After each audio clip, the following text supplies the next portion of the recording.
Hola a todos, buenas noches a todos los que nos acompañan. Me pidieron a mí que introduzca a los que van a hablar esta noche. Y bueno, y que dé un poquito la idea de lo que va a ser esta noche. No es un shiur de por sí, es más un debate. Esto fue una idea que se tomó en un Shabbatón. Que dieron muchas ideas. Bueno, empezaron a hablar de evolución, no sé qué, no sé dónde. Pero, ¿por qué no hacemos un debate así online que todo el mundo pueda ver y debatir? Y bueno, así surgió. La idea es que ellos van a debatir, Rav Menahem y Andrés van a debatir, y nosotros no podemos comentar nada mientras ellos debaten. Al final va a haber un momento de preguntas y comentarios, pero pueden mandar si quieren preguntas por el chat. Si algo como que no les pegó algo, pueden mandar, digamos, la pregunta por el chat, pero por favor no interrumpir. Bueno, ahorita sí los introduzco con las dos personas que van a hablar. Bueno, el primero es Rav Menahem, que es una persona del Colel, un abre del Colel, que él pues ya ha hecho muchos exámenes para ser rabino y ya puede ser, digamos, rabino, creo que de ciudad. Es una persona que muy estudiada y ha hecho muchos exámenes en cuanto a religión, y le gusta mucho el tema de ciencia y Torah, porque hay muchos, obviamente, temas que la ciencia se contradice, y hay cosas que la ciencia dice lo mismo. Entonces, él le gusta mucho ese tema y ha profundizado mucho en este tema. La otra persona es Andrés Becker. Él es un businessman, entrepreneur, un hombre de negocios y emprendedor que pues yo personalmente lo admiro mucho en los negocios que ha hecho. Pues con Mi Águila y Coyote y bueno, otros negocios que ha hecho, en verdad que lo admiro mucho. Y aparte de eso, él es una persona muy filántropa y le gusta pues hacer mucho research, muy científica. Creo que también es economista, es una persona muy culta, digamos. Entonces, la idea es que ellos dos van a debatir y nosotros tenemos el gran placer de escucharlos, y podemos mandar comentarios por chat y al final también pueden hacer preguntas. Entonces, bueno, les doy la palabra y para que empiecen con el tema. Gracias, Joe. Gracias, Joe. Oye, no se les escucha muy bien, no sé si se pueden acercar un poquito. ¿Por acá mejor? Un segundito. O yo sé, no sé si soy solo yo.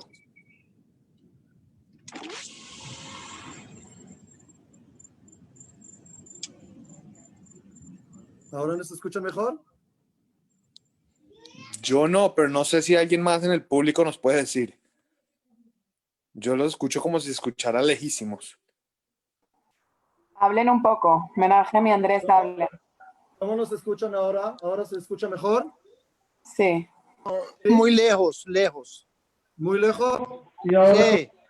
Ahora se escucha mejor. ¿Ahora se escucha Sí, mejor? ahora sí, ahora sí. Ahora sí. Gracias, Joe. Ok. Primero, gracias por la introducción. Ok. Entonces, la verdad que esta clase, como dijo Joe, fue hecha por todos los Shabbatot, que hablamos con mucha gente, muchos jóvenes, y decidimos hacerlo, hablar de eso, abrir el tema y hablar de eso. Entonces, primero vamos a hacer una introducción chiquita de todo este tema, es decir, como para saber de qué vamos a hablar. Entonces, primero que todo, sabemos que este tema de ciencia y Torah es un tema que hay mucha gente que piensa que hay muchas contradicciones entre las dos cosas. Ciencia y Torah muchas veces, así se presenta muchas veces, que la ciencia prueba muchas cosas contra la Torah. Vemos que hay muchas, no sé, fósiles, hay muchas teorías, las formas de la creación, y hay muchas cosas que se ven como cosas contradicidas. Según el judaísmo, obviamente, no puede ser que la ciencia contradice a la Torah, porque si la Torah fue dado por Dios, que es el creador del mundo, entonces no puede ser una contradicción. Eso es según el judaísmo. Entonces vamos a tratar, vamos a llamarlo, arreglar unas cosas que, según mi punto de vista, lo que yo vi es que yo no encontré contradicciones. Hay cosas que sí podemos no entenderlos, pero contradicciones no encontramos. Y eso es lo que vamos a hablar hoy. Y tenemos que saber algo muy importante, que la Torá no es contra la ciencia. No es como otras religiones, que la religión es contra la ciencia, o en aquella época, por ejemplo, en el cristianismo, que persiguieron los científicos y no los dejaron hablar. A la vez, en la Gemara está escrito, en el Talmud está escrito, "Jochma Bagoim Ta'amim". Sí tenemos que creer en la sabiduría que hay en el mundo, que hay en la gente, que la gente son sabios y pueden encontrar muchas cosas. Y tenemos que creer, conocerlo. ¿Sí? Entonces, el tema que decidimos hablar hoy es la evolución. La evolución. Entonces, primero que todo, tenemos que ver algo muy, muy interesante. Es que vemos que en el judaísmo está muy en contra de la evolución, pero no en contra de otras cosas. Por ejemplo, el Big Bang, ¿sí? Que es también una teoría científica. Hay muchos rabinos que lo toman como la explicación de la creación del mundo.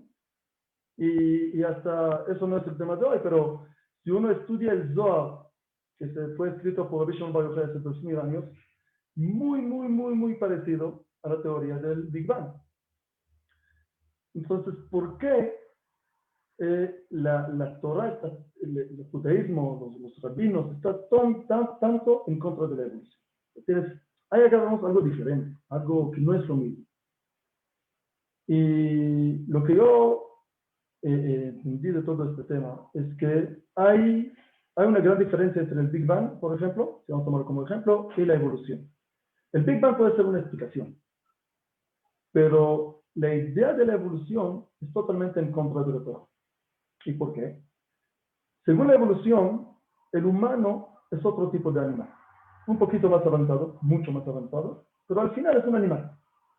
Según la Torah, el humano es una creación especial que se llama humano. Y por eso la Torah no puede aceptar la evolución.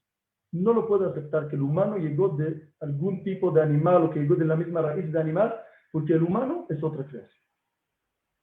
Entonces, eso es la introducción para empezar. ¿Sí? Entonces, si vamos a tomar este tema en la evolución, hay acá varias cosas que tenemos que ver. Primero, es la posibilidad que había una evolución. Segundo, si tenemos pruebas de la evolución. Y, más que todo, ¿qué la Torah dice sobre todas estas pruebas? Es decir, sabemos que sí hay muchas pruebas de fósiles y cosas así que nos enseñan que sí había, se ve por lo menos, que había evolución. Entonces, ¿qué la Torah dice sobre todo esto? Si la Torah tiene respuestas, no tiene respuestas, ¿cómo se guarda todo eso? Entonces, yo creo que primero vamos a hacer una diferencia, algo que tenemos que fijarnos, que hay una gran diferencia entre microevolución y macroevolución. Microevolución es un cambio dentro de la especie. Es decir, por ejemplo, hay una persona que es blanco, una persona que es negro, cambios, hay chinos que tienen los ojos de esta forma, los europeos que tienen de otra forma. Todo eso se llama microevolución dentro de la especie, que es la Torah, obviamente no sé. ¿Sí? Está escrito en el Zohar, muy interesante. En el Zohar está escrito hace 2000 años que el mundo es redondo. Hay personas de los dos lados de la planeta Tierra y no se caen. Así está la gravedad. Y cada humano tiene su forma por el aire que hay en este lugar. Entonces, sí hay el microevolución. Lo que la Torah no acepta, lo que nosotros no aceptamos, es que hay macroevolución. Es decir, que un animal o algún ser vivo puede crearse otro miembro que no existe en el mundo, que no está en su DNA, que no existe. Eso la Torah no lo hace. Entonces, y de eso y adelante podemos seguir, si tienes algo de... Sí, claro. O sea, a mí me gustaría, solo para comenzar, que expliquemos un poquito esta diferencia entre microevolución y macroevolución. ¿Cómo la defines tú? Donde la microevolución son pequeños cambios que pueden ocurrir por diferentes barreras o soluciones o factores que hay en el ambiente, que afecten de alguna manera al organismo, ¿no? Vamos a llamar organismo a todo el ser vivo. Lo que tú creo que estás llevando es que la macroevolución significaría que el humano no podría crear a dos especies distintas de su propio ADN, ¿no? Como por ejemplo han sucedido en muchísimas ocasiones en el pasado, donde se ve que de una especie salen más especies que no se pueden reproducir entre ellas. Creo que es importante tocar un poquito, y perdón que me meta un poquito de teoría, ya más de hace 100 años, un doctor llamado, un biólogo llamado Cook, se me da el nombre, Horace Cook, quien define lo que es la especiación, ¿no? Donde es un proceso evolutivo donde una especie, por varios factores, pueden haber 4 diferentes especiaciones, pueden crearse, de esa especie pueden crearse varias especies, que es uno de los principios de la evolución, ¿no? Ya desde Darwin, que lo vemos como el padre de la evolución el día de hoy, es una persona que observa cambios en diferentes especies. En su caso eran, no sé, iguanas de los Galápagos, después se empiezan a ver, y hasta el día de hoy podemos ver todavía diferentes tipos de especiación. No voy a entrar en los cuatro departamentos de especiación, ¿no? Pero el punto es que claramente, y como tú lo has dicho, hay demostraciones de que la microevolución sucede, pero también hay muchísima evidencia de que la macroevolución como proceso evolutivo para crear nuevas especies también sucede y separa a especies por completo, donde después de miles y millones de años pueden terminar siendo completamente distintas una al otro y no tengan nada que ver. Basado en eso, uno puede también asumir que puede llegar a un punto donde una de esas especies no solamente se separe de la siguiente especie que era una especie hermana, sino que cree diferentes mutaciones, ¿no? La evolución está en muchos aspectos relacionada mucho a la mutación. Cuando hay esos errores del ADN, existe y por alguna razón, factor o algún tipo de impacto que tenga el medio ambiente donde está o las condiciones donde está ese organismo, puede evolucionar ciertos rasgos y factores que pueden ayudarlo a sobrevivir. Cuando vemos la evolución de todas las especies, no es tan loco pensar que hubo una especie que se separa y empieza a utilizar herramientas, empieza a utilizar tecnología, empieza a utilizar la comunicación, como estamos haciendo el día de hoy, para contar historias y acordar las historias y evolucionar a lo que conocemos el día de hoy como una conciencia. Entonces, en mi punto de vista, creo que la macroevolución no solamente comprueba, pero también da un espacio para pensar que el humano puede venir de una línea de un animal, sin querer decir que no somos especiales. Yo creo que ahora, si vemos todos los animales que hay en el mundo, el humano es el animal más especial que ha existido, y eso, estamos en la misma página con eso. Yo creo que el humano es una persona, es una especie, un organismo, que es increíblemente especial porque tiene esa capacidad de conciencia. Y creo que eso es lo que de verdad nos separa, y estoy de acuerdo contigo que quizás si quisiéramos hacer un cambio y un corte de un tipo de animal con otro, sí hay una diferenciación muy importante, y el humano definitivamente es muy diferente a lo que es un caballo, lo que es un perro, lo que es una iguana. Ok. Entonces, primero que todo... Suave, ¿no? Está bien. Primero que todo, lo que yo defino como macroevolución es cuando un organismo crea algo que no existe en el mundo. Es decir, cuando hay un animal que ya tiene algún miembro, sí lo puede desarrollar mucho y enfocarse en eso.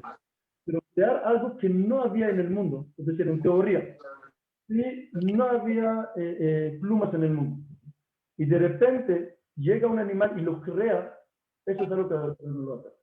¿Me entiendes? Es decir que si hay dos animales que se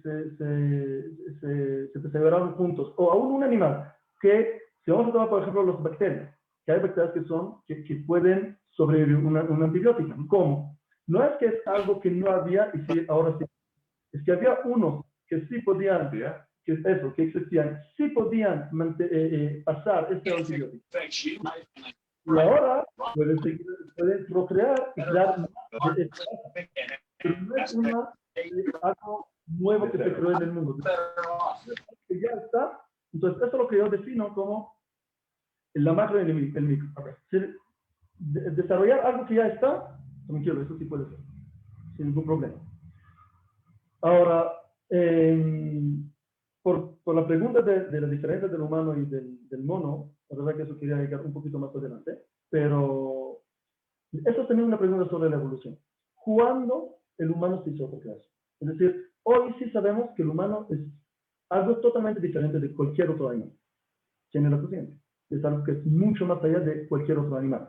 La pregunta es, ¿cuándo llegó y por qué lo necesita para sobrevivir? Es decir, vemos muchos animales que no lo tienen y sobreviven. Es decir, viven tranquilos, todo bien, todo perfecto. Entonces, eso es también una de las preguntas. ¿De dónde llegó esa conciencia y para qué lo necesitamos? Yo creo que los animales, en tal forma, viven mucho más tranquilos que el humano. El humano tiene mucho más preocupaciones, mucho más problemas en la vida. ¿Para qué? ¿Para qué necesitamos? ¿Por qué no quedamos sin la conciencia tranquilos? Pero la verdad que yo quiero empezar con otro ángulo. ¿Qué es la posibilidad que fue? Es decir, nosotros decimos, en casualidad lo pasó. Nosotros. Yo personalmente no sé. Pero siempre dice, pasó en casualidad. La pregunta es, ¿qué tal casual puede pasar? Es decir, ¿qué es la habilidad que fue casualmente todo esto? Entonces, si vemos la estadística, ¿sí? Entonces, vemos que hasta 10 elevado a 40 es posibilidad estadística.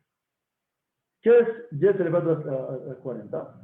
Es que tú tienes, por ejemplo, 100 millones de cartas y tú tienes que sacar uno, solamente uno, y lo sacas de la primera vez, eso es 10 elevado al 8. ¿Sí? 10 elevado a 40 es muchísimo más allá. Ahora, ¿qué es la posibilidad que la célula más chiquita viva en el mundo, que tiene más o menos 3 millones de partes, miembros, elementos, organismos, todo eso, para que siga existir y puede procrear y desarrollarlo? Tiene 3 millones de miembros. Si tú coges un paquete de cartas que tiene 52 cartas y lo cogen acá en tu mano y empiezas a revolverlo, ¿qué es la posibilidad? Que todas las cartas van a llegar a su puesto. O sea, 1, 2, 3, 4, 5, 10, así, uno después del otro. La posibilidad de eso es 18 trillón, trillón, que es un número de 66 ceros después. ¿Sí? Imposible. Es decir, que tú lo imaginas, es algo, en teoría, puede ser que va a pasar, pero según la ciencia, vamos a decir, según la estadística, imposible. Pero hay una posibilidad de que ocurra. Ahora, y eso cuando las cartas están en tu mano, y tú estás revolviendo. Es decir, ya tienes las cartas. ¿Sí? Ahora estamos hablando de célula que sus miembros no pueden existir sin la otra. Si no hay todo las ¿cómo se llama? Aminoácido y todos los proteínas y todo lo que necesitan, un miembro no puede existir. Es decir, no es que tiene las cartas y solamente tiene que revolverlo. No existe. Mientras que no están todos juntos, no pueden existir. Y lo que necesitamos es que todos van a existir de una vez. ¿Sí? Vamos a suponer que existieron de una vez. Pero ahora están en todo el cosmos. Están dispersados en todo el cosmos. Y de una vez tienen que unirse en un lugar para hacer una célula. Que conocemos. ¿Sí? Ahora, esta célula, si vamos a suponer que todos están en un vaso, vamos a poner todo en un vaso, vamos a empezar a revolverlo, que esa posibilidad que cada uno llegue a su puesto para construir esta célula es 10 elevado, eso lo calculó el astrofísico Fred Hoyle, un ganador de Nobel, de premio Nobel. Él dijo que es 10 elevado a 40.000. 10 elevado a 40.000. Ahora, ¿qué es la posibilidad que eso va a pasar? Y más. Ahora, como decimos, si es todo está en un vaso, pero ahora estamos hablando que no están ahí. Es decir, están dispersados en todo el cosmos y no pueden existir sin que tienen todos juntos. Y además, supongamos que pasó. ¿Qué es la posibilidad que va a pasar otra vez? Ya baja de poner del 50%, porque si todo es casualidad, la misma casualidad que lo podía hacer, es la misma casualidad que lo puede destruir. Posibilidad. No. La misma casualidad que lo hice, tiene la misma casualidad que lo hizo, tiene la misma posibilidad de destruirlo. Entonces ya bajó de 50%. Es decir, estamos basados sobre algo que según la ciencia, según la estadística, es imposible. Según la estadística, está en un rango de posibilidades que en nuestro caso, con la capacidad de computación que tenemos el día de hoy, es considerado como algo descartable por imposible, pero no significa que es imposible porque aquí estamos, ¿no? Demostrando lo imposible. Ojo, sí creo que haya sucedido, es estadísticamente muy improbable, extremadamente improbable, pero no significa que no es posible.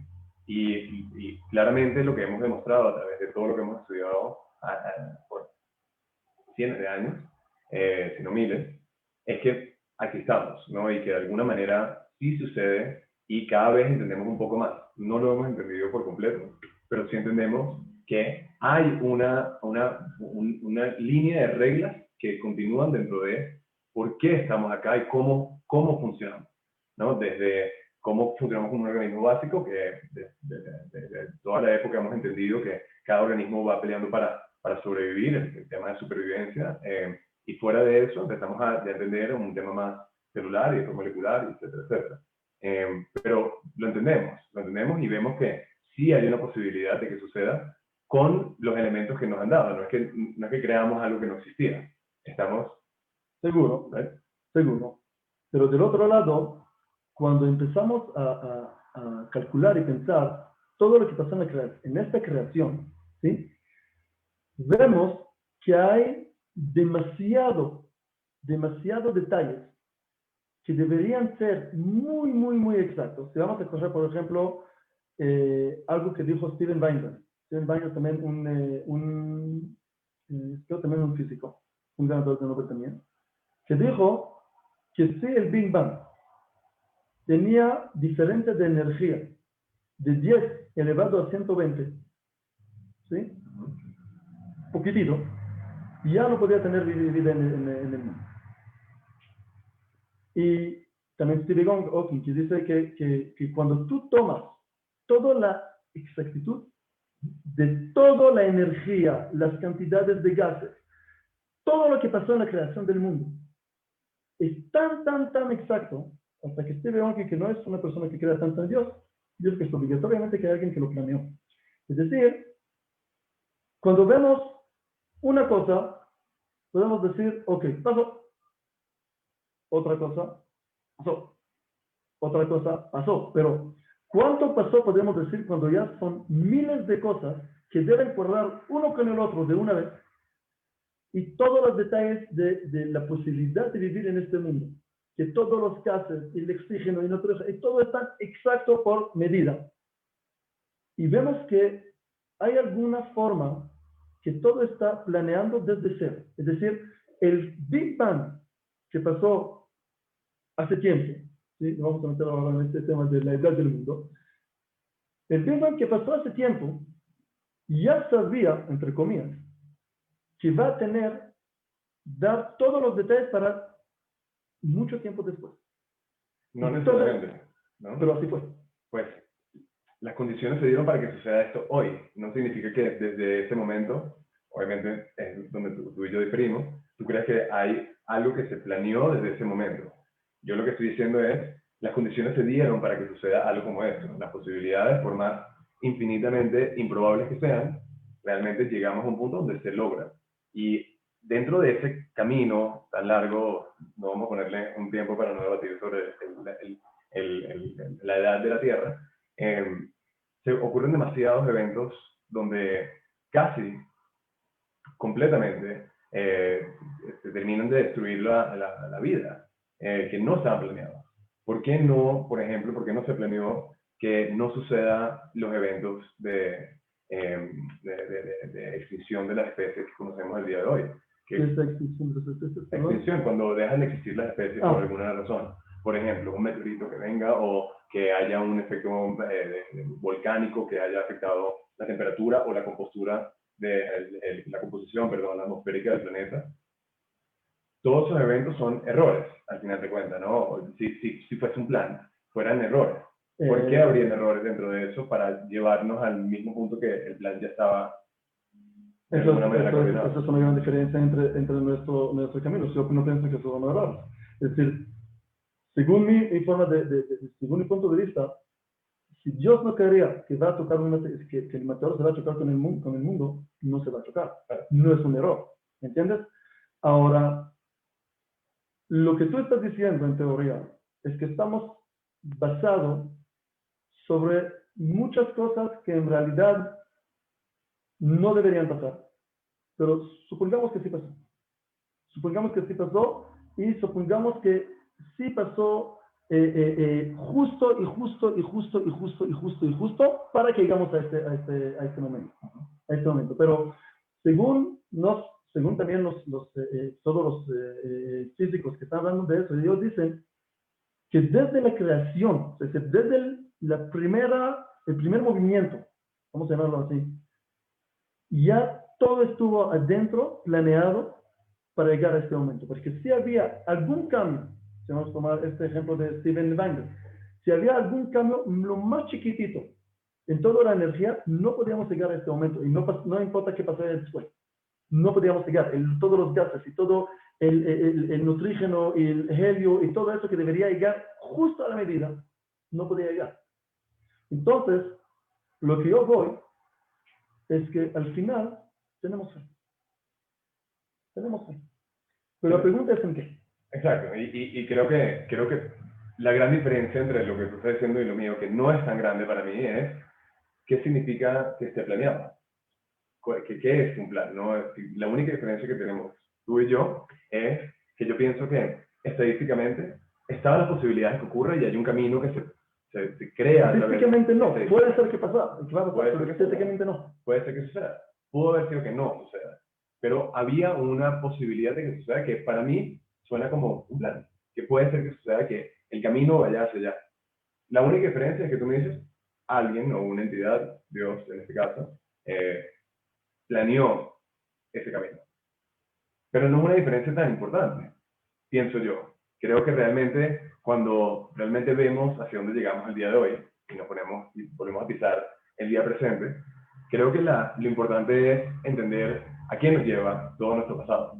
¿Qué es lo que aprendemos de eso? ¿Qué es lo que nos puede enseñar la evolución? ¿Qué es lo que nos puede enseñar todo lo que hemos aprendido a través de la biología y ciencia que va a la mano con esto?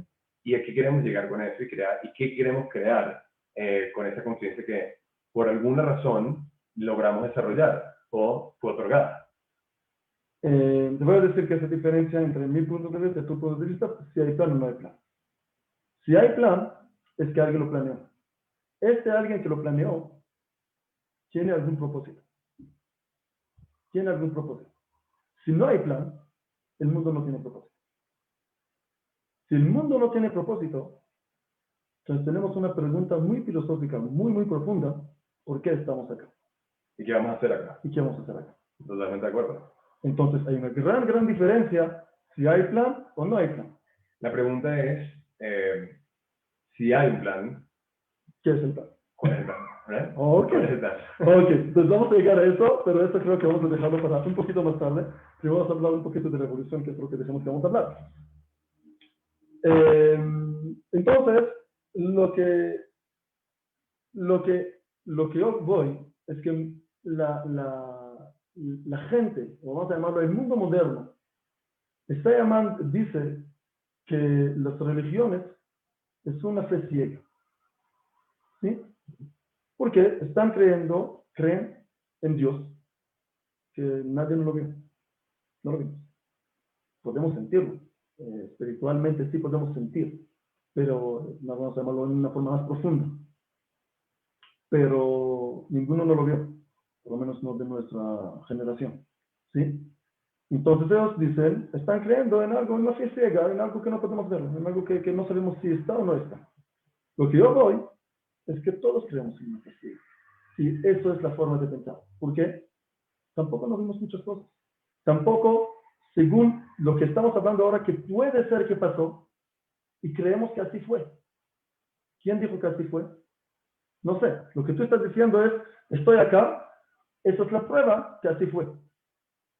¿Sí? Es el hecho que estamos ahora. Es decir, que había el Big Bang, había la imposibilidad pasó, y estamos acá. ¿Sí? Y la evidencia lo demuestra. Sí, sí, que estamos acá. Entonces, tú dices algo que no podía pasar, pasó, o que la posibilidad era muy, muy, muy chiquita, pasó, por eso estamos acá. Es un fe. Estoy creyendo en algo que no lo sé en verdad. Puede ser que sí, puede ser que no, porque puede ser que pasó de otra forma.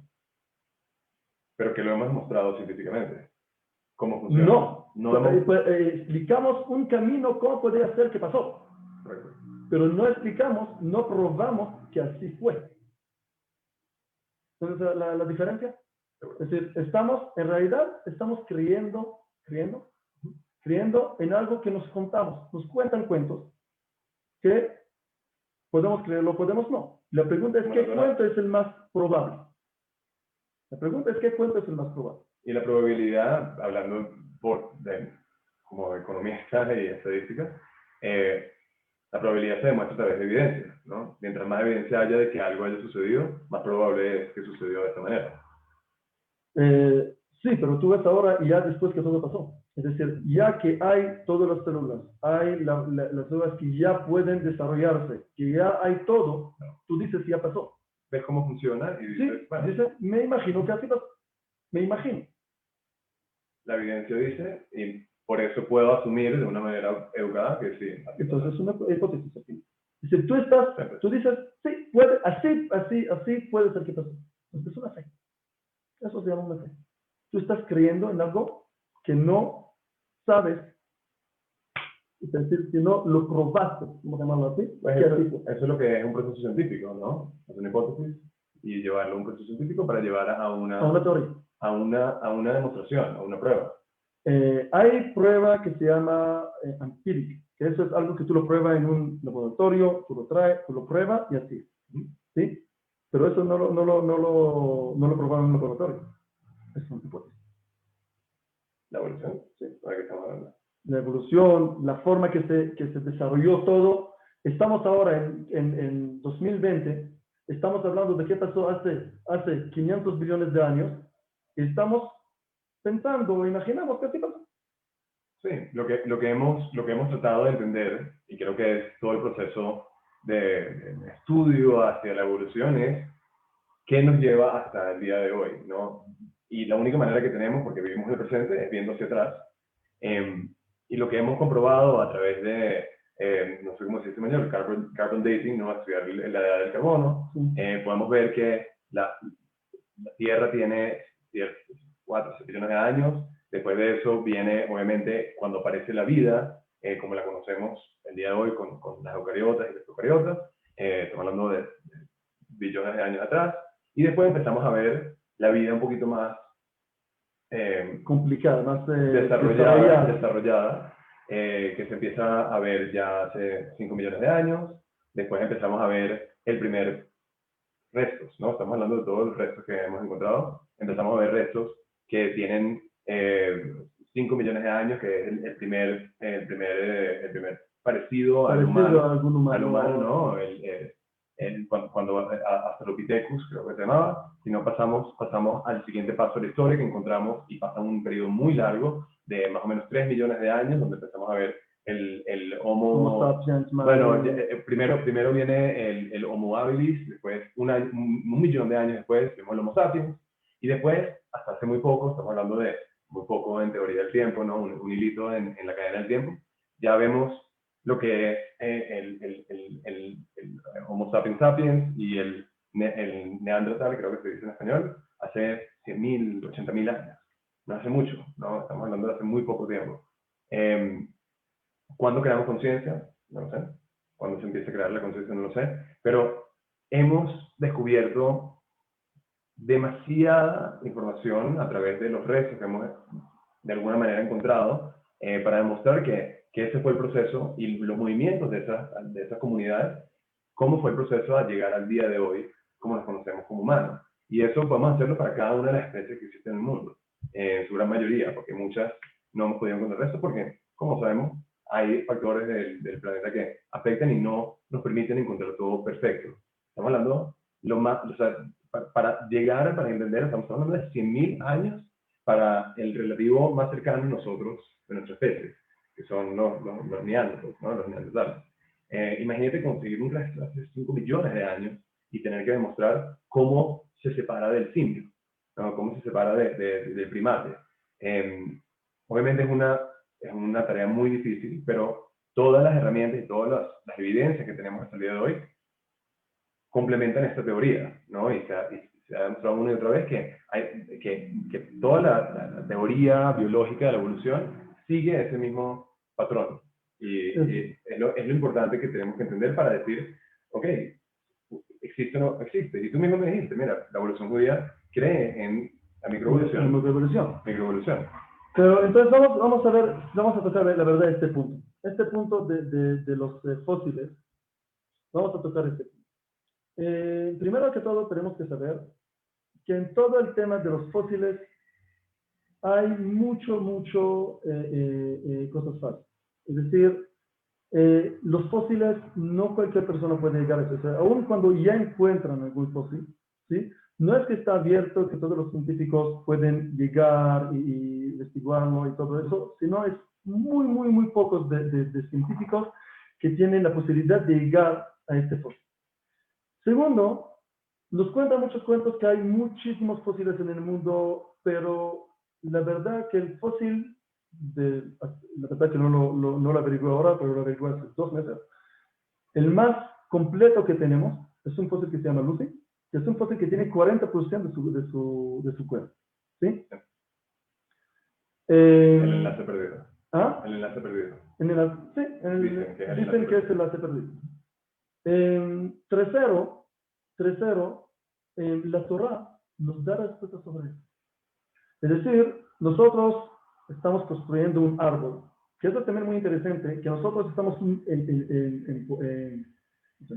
empujando, basados sobre el carbono 14. Más que todo, o sea, que es la forma más conocida de darle una fecha. Eso no es 100%. Para nada no es 100%.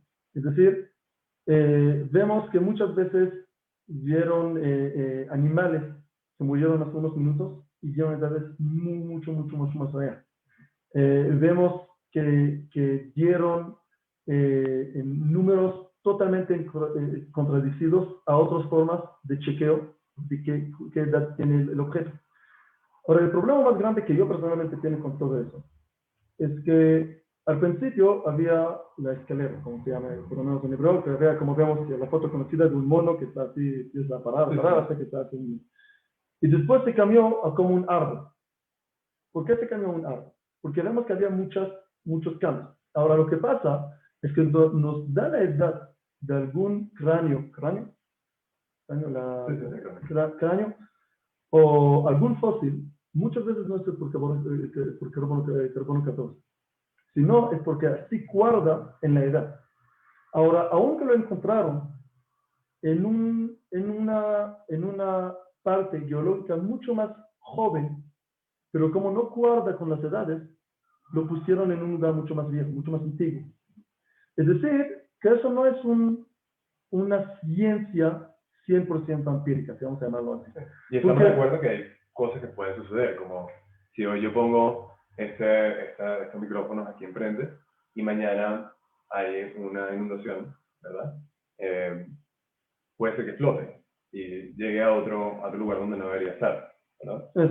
Puede ser. Ahora, lo que vemos ahí es que hay muchísimos, muchos cuentos que nosotros debemos creerlo que así fue. Pero con la evolución tengo varias preguntas. ¿De qué forma fue la evolución? Es que me lo estoy porque son varios. Primero, ¿por qué vemos que los animales, vemos que hay muchos tipos del humano no? El humano es único. Es una evolución única. Pero tenemos muchos primates. ¿Ah? Muchos primates.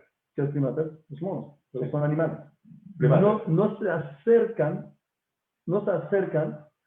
a la especialidad, a la cosa tan especial que tiene el humano, que es la conciencia. El humano como humano es único. Yo estoy de acuerdo que la herramienta de la conciencia es una particularidad muy importante de la especie humana. Sí. Segundo, ¿por qué? Yo sé que hay muchos que dicen que si había evolución y el humano ¿por qué quedaron más monos? Esta respuesta muy conocida es porque los dos son especies completas. Mi pregunta es, ¿por qué todos los humanos que hay, todas las creaciones, ¿sí?, que según la evolución entre el mono y el humano se desaparecieron? ¿Por qué ellos no ganaron en la territoria, en la guerra de vida, a los monos? Ellos son más fuertes y más inteligentes. Los que son medio humanos, que son más cerca al humano. Ganados. No lo vemos. Vemos que el mono Te estoy viendo. Te estoy es el viendo. humano. Al humano. El humano ganó. Pero todas las especies que hay entre todo, no. ¿Qué pasa con todo eso? Es decir, ¿por qué hay un mono completo y un humano completo y no hay Homo sapiens completo? Perfecto. Es que si hay, o sea, nosotros somos Homo sapiens sapiens, ¿no? Nosotros somos el Nosotros siguiente tenemos proceso todo, tenemos ya la evolutivo. conciencia, tenemos todos los valores y todo lo que es un humano. Lo que estoy preguntando es por qué no hay algo que no es un mono de un Inferior. lado, pero del otro lado no es un humano. Pues no estoy tan verso completamente en ese tema específicamente, pero lo que he leído, hubo un espacio donde sí habían varias comunidades, se me van los nombres, pero estaban los Neanderthals con otros, se me olvida el nombre de los grupos más grandes que evolucionan, y la teoría es que hay una guerra entre ellos dos y uno le gana al otro, el más fuerte, y terminan de matarlo, y vemos restos de estos eventos. No hay mucha evidencia, pero vemos restos de esto. Hay otra teoría que dice que se unieron, que empezaron a apropiarse entre sí, pero es poco probable. Sí. Es poco probable, aunque varias pruebas genéticas están demostrando lo contrario. Dice que sí hay un pequeño porcentaje que tenemos de Neanderthals, y bueno, yo lo que creo es que sí hubo, y el humano, por esa capacidad de conciencia o de inteligencia, vamos a llamarlo, tuvo la capacidad de seguir rompiendo, y el que termina victorioso de todo esto es lo que nosotros hoy conocemos como... Sí, pero mi pregunta es, si es un animal, ¿por qué no quedó uno de ellos con los animales? ¿Me entiendes? Es decir, al final no es un humano. No es un humano como nosotros conocemos. Entonces debería quedar, por lo menos, algunos en los teológicos, algunos sapiens. Para mí yo pienso Esa no que... es una pregunta tan... pero es una de las preguntas que... Y te entiendo dónde va. Solo que pienso que sí existe. ¿En dónde? ¿Es un orangután o es un gorila? Es un mono, es un animal. Es una especie cercana al humano. Ok, pero es un animal 100%. Sí, Es correcto. un animal 100%. Sin conciencia. Sin conciencia. Que sepamos, ¿no? Porque hay estudios que están demostrando lo contrario, pero que sepamos, Su ¿no? ciencia, Sí. estábamos hablando que ahí puede ser que tienen, ¿cómo se llama? Inteligencia y sentimientos un poquito. Otra pregunta es... Pero quién sabe que si quizás ese era el gen, o vamos a llamar la característica, que puede evolucionar en un futuro. Eso sería una pregunta que te quiero preguntar. Pero antes de tener otra pregunta, es que ¿por qué solamente, si todas las especies en el mundo empezaron del mismo ser? ¿Sí? ¿Por qué solamente de esta creación, y vemos, según la evolución, que la evolución es algo que es muy dinámico? Correcto. ¿Sí? ¿Por qué solamente de esta especie, este organismo primero, que empezó el mono, según la evolución del humano, salió el humano? ¿Por qué no salió también del tigre? Tenía el mismo problema. Y el león también tenía los mismos problemas de comida. Y todos tenían los mismos problemas. ¿Por qué solamente de este mono se desarrolló algo que se acerca al humano? ¿Qué tiene eso? ¿Por qué? Es decir, ¿qué tiene justamente eso? Sí, la teoría evolutiva dice que es un tema de composición estructural, donde el cerebro empieza a desarrollarse de cierta manera para empezar a tener las conexiones neuronales que tenemos el día de hoy, que también evolucionan lo que sabemos que es una inteligencia. Pero la pregunta es, ¿por qué solamente el mono? Es decir, ¿qué tiene el mono de especial? Que justamente este animal, de todos los animales que hay en el mundo, es el único que empezó a pensar. Pero es lo mismo que yo te podría decir, porque las aves tienen alas y nosotros no. ¿Ah? Porque Yo tengo la respuesta. Porque ellos lo crearon con alas, no. Y nosotros no. Eso es la respuesta más sencilla. Sí. Y también, porque tú dijiste por los genes. Sabemos que los genes del humano y los genes del chimpancé, ¿sí se entiende? Hay, en los cromosomas, perdón, hay una diferencia. Una o dos diferencias en toda la lista de cromosomas, hay una o dos diferencias. De cromosomas. De cromosomas. Sí, dos cromosomas. Y la pregunta es si hay evolución, y vemos que todo el desarrollo de la evolución, al final, salió por defectos, o no defectos, pero mutaciones en los cromosomas, los ADN y todo eso. ¿Por qué no vemos que ninguna vez nos salió un mono de un humano? Un defecto en el cromosoma. Uno de todos los cromosomas que tiene 46, hay uno que debe de salir con defecto y ya sale un mono. Yo he conocido varios humanos que... Ok. pero entiendo lo que tú dices. Entiendo que... ¿Sí? Porque no hay una evolución retrógrada, o mejor dicho... O un mono que sería un humano. Ahora, la pregunta es ¿por qué? ¿Por qué yo pregunto eso? Si es casualidad, si todo es casualidad, ¿por qué en casualidad no pasa eso? Que si estamos tan basados en la casualidad, todo es casualidad. Yo creo que ¿Por es qué posible. casualidad? Yo creo que ¿Por sí qué? es Pero vemos posible. que no pasa. No ha pasado. ¿Por qué? Es decir, vemos que en toda esta casualidad que estamos hablando todo el tiempo, casualidad, vemos que hay algo que no es casual. Vemos que hay algo que es demasiado organizado en todo esta casualidad. Ahora, según la Torá, si vamos a llegar al punto de vista de la Torá tiene respuesta de A a Z sobre todas las preguntas que hay. Si vamos a tomar, por ejemplo, los fósiles, ¿sí? Entonces la Torá, o por ejemplo los animales que son en mezcla de dos animales. Entonces la Torá nos dice, nos cuenta que ahora es antes de la pregunta, ¿me entiendes? Es decir, si yo te digo, ¿por qué pasa eso? Yo estoy buscando en la Torá y dice, porque tal y tal y tal. Entonces tú dices, tú estás inventando, tú estás escribiendo una Torá que se guarda con las preguntas. Pero la Torá nos da las respuestas antes que tenemos la pregunta. Y nos dice, antes del diluvio, desde la creación del mundo antes del diluvio, todo el mundo, ser vivo, podía procrear juntos. Y eso es lo que hicieron, por eso llegó el diluvio. Y hasta dice el Midrash, y por eso no se sorprende si van a encontrar unos animales raros en la tierra. ¿Por qué? Salieron unos animales de ahí. Ahora, eso también cuadra muy bien Con la evolución. No, cuadra muy bien con los fósiles. ¿Y por qué? Porque ahí entendemos por qué no encontramos una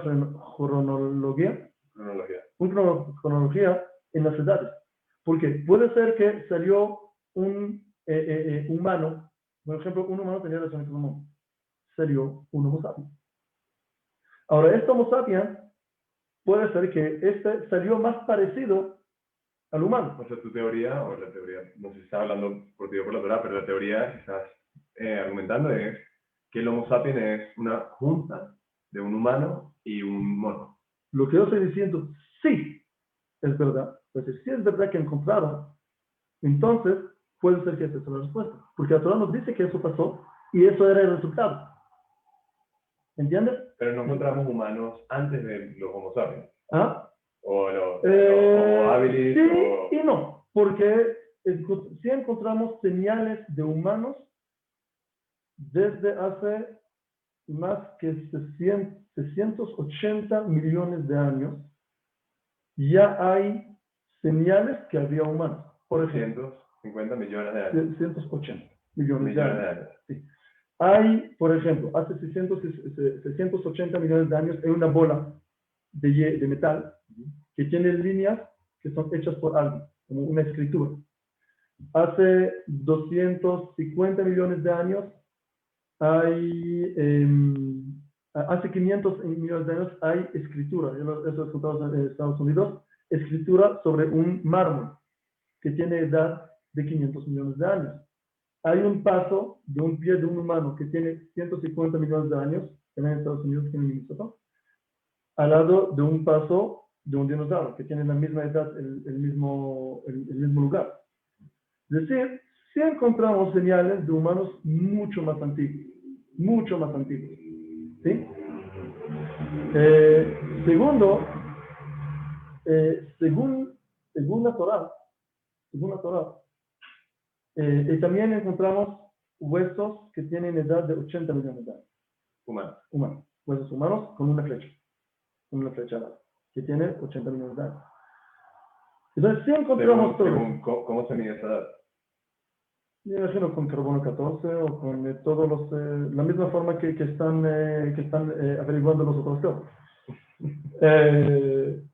Entonces, lo que yo voy es que sí, puede ser que encontramos muchos Homo sapiens. Mi pregunta es, ¿qué encontramos más? ¿Qué encontramos más? Sabemos que hoy en día la ciencia está enfocada en probar la evolución.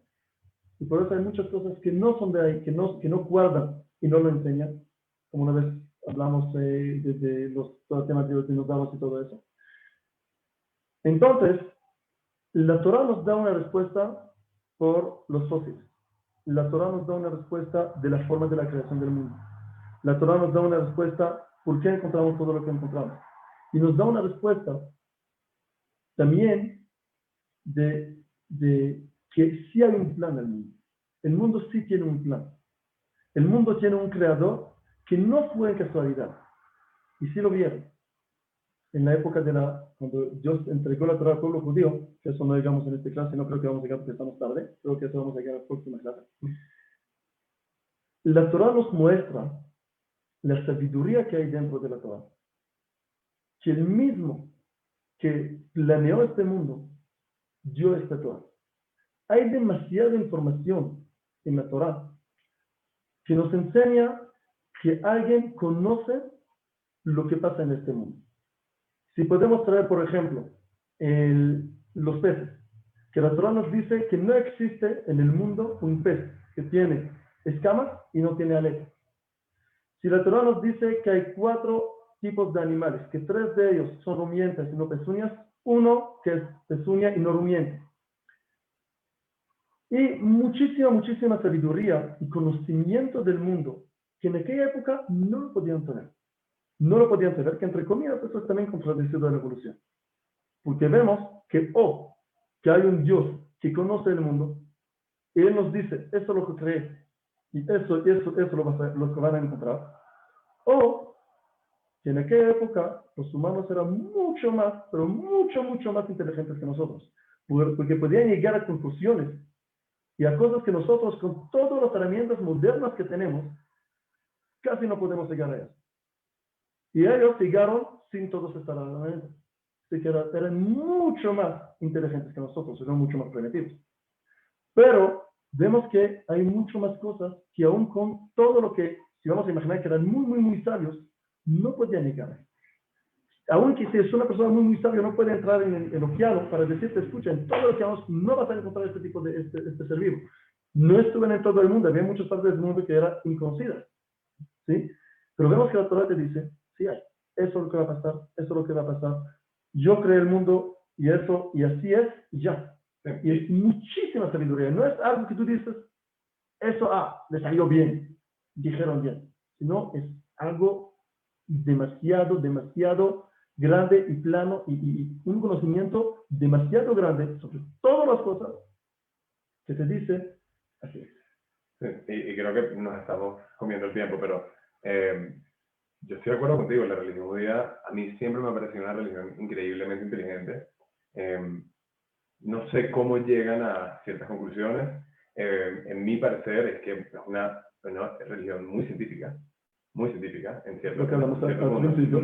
Cierto Que no punto. tiene miedo de la ciencia.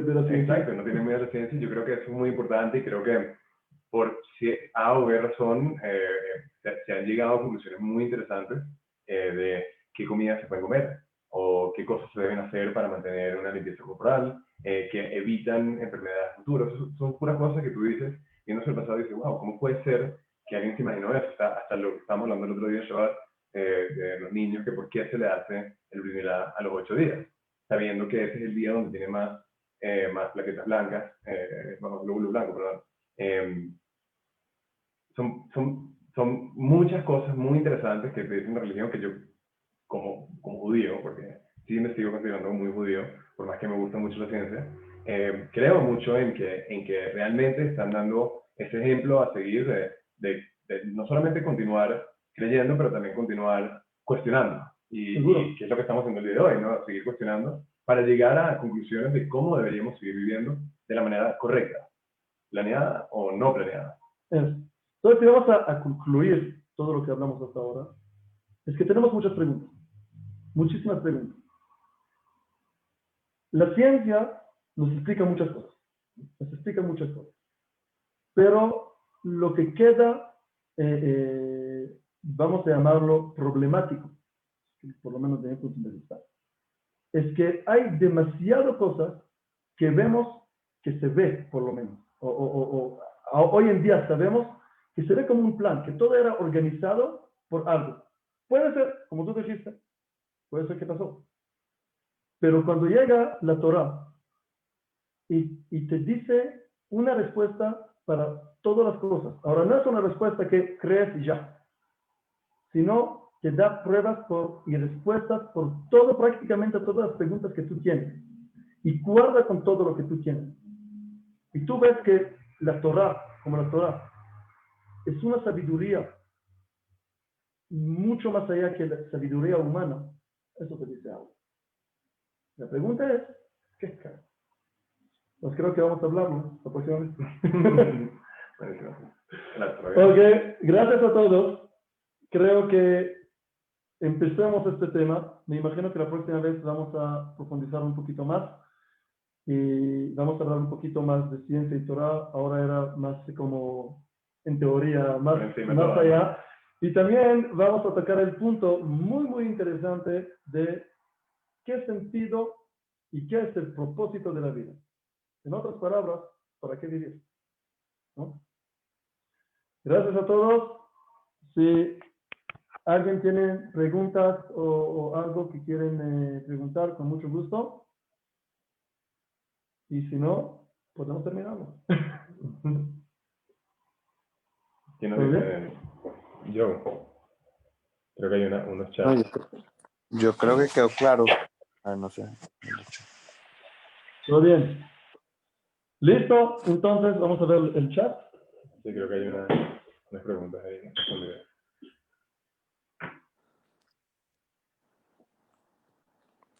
No hay una pregunta. Buenísimo. Listo, entonces. Buenas noches a todos. Nos vemos Gracias a todos. en la próxima vez y chao, chao. Gracias, Rack.